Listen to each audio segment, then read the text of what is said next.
संभाजीराजांचा जन्म 1659 सालातला आहे.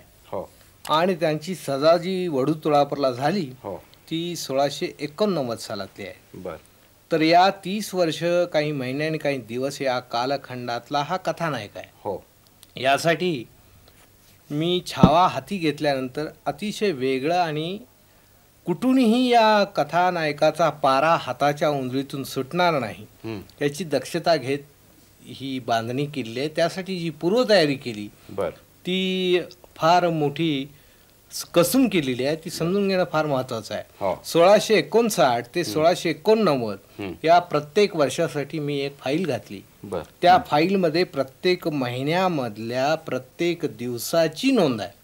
एखाद्या वर्षी एखाद्या महिन्यामध्ये या कथानकाशी संबंधित ज्या व्यक्ती होत्या, औरंगजेब, शहाजीराजे, जिजाऊ, संभाजीराजे, येसूबाई, हंबीरराव मोहिते, हो प्रतापराव गुजर, हो या व्यक्तिरेखा कुठं आहेत, कुठल्या ठिकाणी आहेत, काय संदर्भात कोणत्या त्या व्यग्र आहेत, याचं सगळं ढोबळ चित्र माझ्यासमोर प्रत्येक प्रसंग लिहित असताना उभं होतं. बर